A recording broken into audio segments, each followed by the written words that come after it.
starter and how to make your own starter. All you need is unbleached all-purpose flour and filtered water and a little bit of thyme. So follow along on this video if you're interested in making your own starter.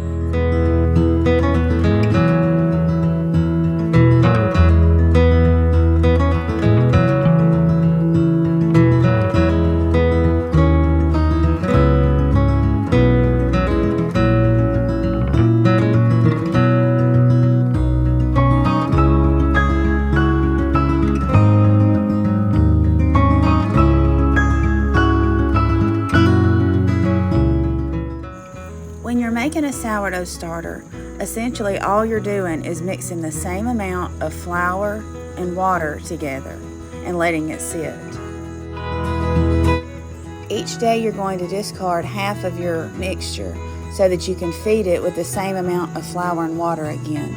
So the process is the same each day, but it's called feeding the starter because you're feeding it with new flour and new water each day.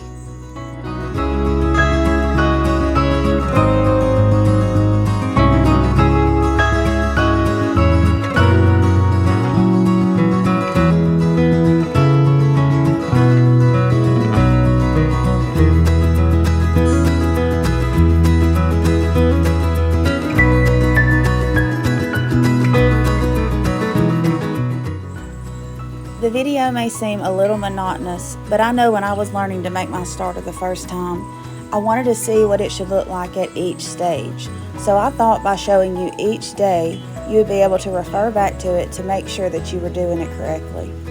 So bear with me.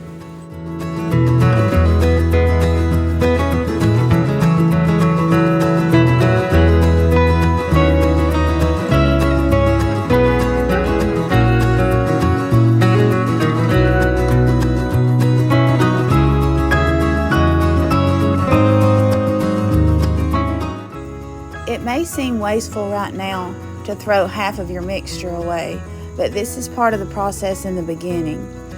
As you get your starter established over time, you can actually use that half that you're removing to make what's called discard recipes.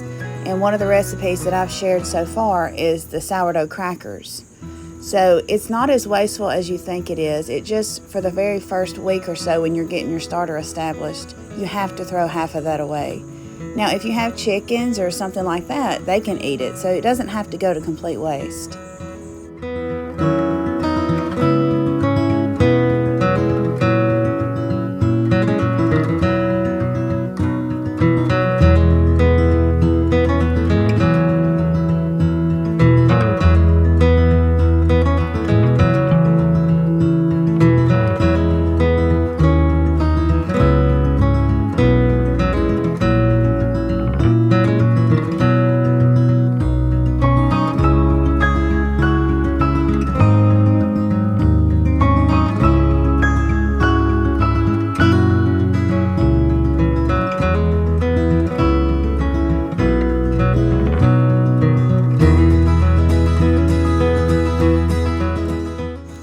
This is exactly what you want your starter to look like.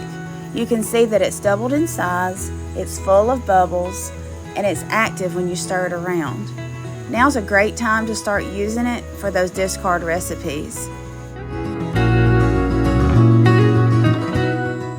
So give this a try, and if you have any questions along the way, feel free to message me on Facebook or Instagram, and I would love to discuss it with you or help you problem solve any problems that you may have.